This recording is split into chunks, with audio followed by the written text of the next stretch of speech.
Iron Man by Black Sabbath.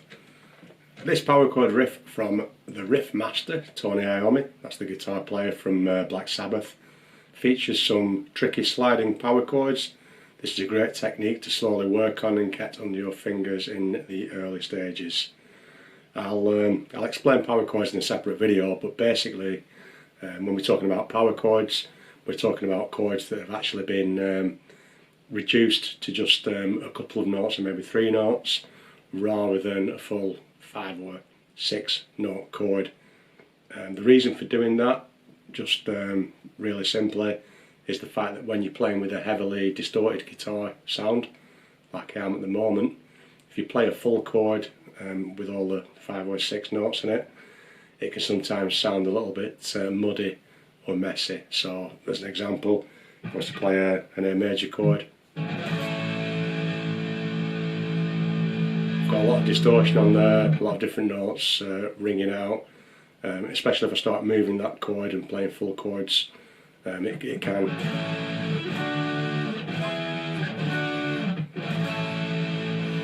can sound quite big in the right context, but it loses a little bit of its edge. So with the power chords, we cut them down, especially in a lot of rock and metal playing, to make them sound a bit sharper and a bit edgier and a bit more accurate. So by comparison, I'll play the same A chord, it's playing an A major chord, bar chord, and then I'll play a power chord. So hopefully, don't know about the sound on this, but hopefully you might be able to hear the difference. From A major chord, heavy distortion, you can hear some of the high notes ringing out and sound a little bit messy. A power chord, I'm only actually playing 2 notes there, I can move that around anyway, and it still sounds nice and tight and accurate. So that's what it's saying about the power chords. You may notice this riff is laid out entirely on the low A and E strings, so I'm only playing on my my 5th and my 6th string, my A and my E string, the fast 2 strings on the guitar. This was by design as the tone of the lower strings. This high up offers a more low end to the chord versus playing it rooted on the A string. So what am I talking about? So in a nutshell, the higher I play up the neck, it gives it a more of a rounded, smoother sound than if I was to play chords down here that are more sharp and crunchy. So this same riff, you might have noticed when I played it at the start, I was quite high up on the neck. Quick warning if you're trying this on an acoustic guitar, I was hoping most of these would probably work on an electric or an acoustic, but sometimes, as you can see on the acoustic, you might just feel a bit of a squeeze because of the body of the guitar might stop your hand getting up a little bit. So once we start getting higher up, the highest position I've got to play here is starting up in my 15th fret, so I am quite high up to play this authentically. The sound of it,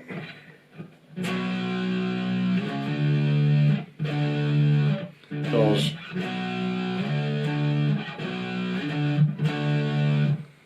by playing high up there, it gives it a more rounded sound. I can play the same things lower down on the guitar. It does mention there using the A string as a bass. So if I was to play the same chords, the chords I'm looking at are B, D, and E. So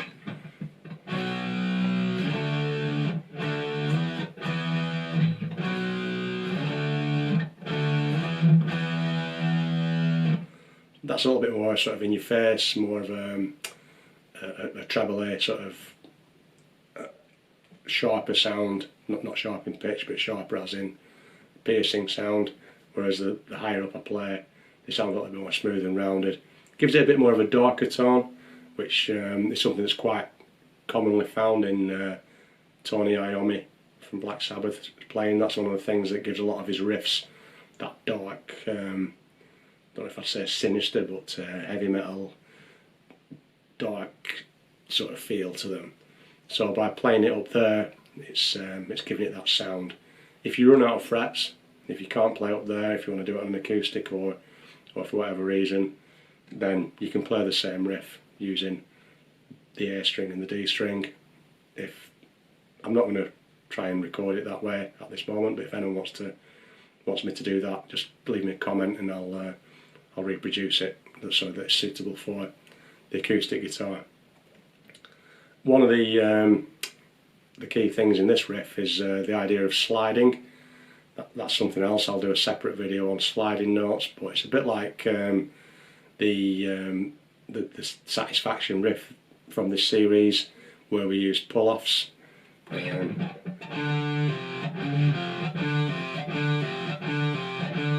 Instead of picking both notes, I'm picking the first note and I'm not picking the second note. Similar thing with the sliding idea on this.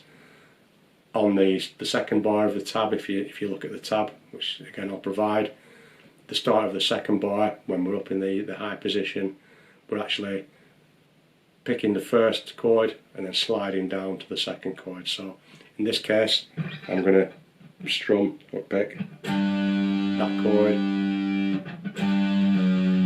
but not the second one. I'm going to slide down to it. So, which gives it a different sound than picking them all.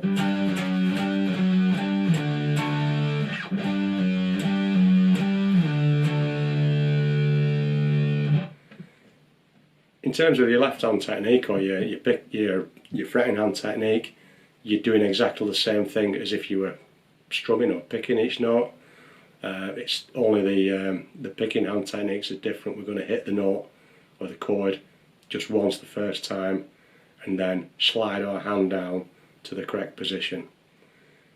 There's a little bit of technique involved, a little bit of practice involved in doing that, but it does give you that different sound. There's quite some of the slides on this are quite a big distance if you're not used to doing slides, so it can trip you if you're not landing in the right place. So the biggest one on here, I'm sliding down from, I'm playing this note, I'm starting up at my 15th fret, which is quite high, and I'm going to end up down at my 10th fret. So I've got to slide from here down to here accurately. Again, I want to make sure I don't end up on the fret lower down or the fret higher up, because it'll sound god awful. So it's just a case of, as with anything, start it nice and slowly, get your practice.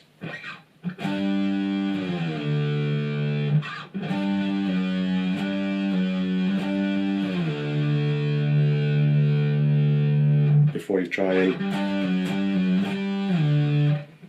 One thing you might come across if you're used to picking everything is it might just confuse you a little bit, the idea of picking and then leaving whilst your hand moves to somewhere else, but that's just something that that will come with practice whilst you're doing it.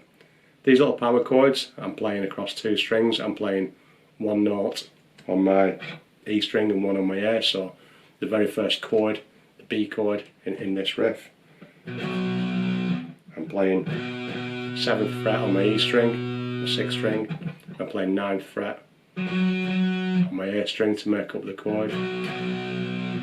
If this type of riffing and sliding is completely new to you, it might be worth giving it a try. Rather than trying to play the chords and the slides all at once, just learn the riff with the single notes that are shown on the E string, on the 6th string, with your first finger. So rather than trying to do it all at once, get used to the idea of just playing the notes, again starting on your 7th fret, then 10, 10, 12, 12 is the first part of the riff. Instead of playing the chord, just play the single note using your first finger. Important to use your first finger because afterwards you're going to need to use the other ones to make the chord up. So don't be trying to play in position and play the notes on your different fingers. The idea of this is to just use that one finger and get used to moving that and sliding that up and down. I've done other videos on hand positioning, how it's good to stay in position. This riff breaks those rules because we have to move up and down. So if we're just going to do it with one note rather than trying to make the chord up, we'll see if we can do that.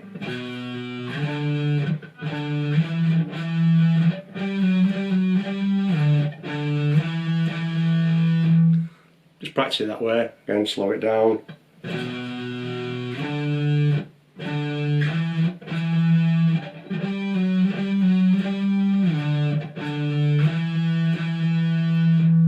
Once you're comfortable doing that, you can add the other note on the A string to make the chord up. You'll be able to see from the tablature it's basically one string across and 2 frets up.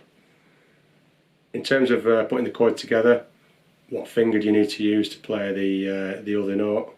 If you're used to playing power chords and slides, if you're okay with that, then it doesn't really matter. You can use your ring finger or your little finger. If you're learning this from new, if you're not used to playing power chords, if this is the first time you've tried anything like this, my advice would be to use your ring finger. So you've got, again, going back to the idea of hand positioning, on the first chord, the B chord, and you're going to play the note on my E string, my 6th string. I'm going to play that with my first finger, and then, because I'm going 2 frets up, I'm going to go 2 fingers up and play that on my 3rd, on my ring finger on the A string. So that note and that note, rather than the other option to me would probably be to use my little finger. You'd probably see a lot of heavy metal guitarists doing that because it's a nice little easy shape to play with a little finger. The reason I suggest using your ring finger, your 3rd finger, is because if you learn it this way, it'll be a good foundation for you for playing full bar chords at some later point if you can't already do that. It gives you, it sets your hands and your fingers up nicely to be able to switch or develop from playing just a simple 2-note power chord to being able to play a full bar chord. Just back the distortion off a bit.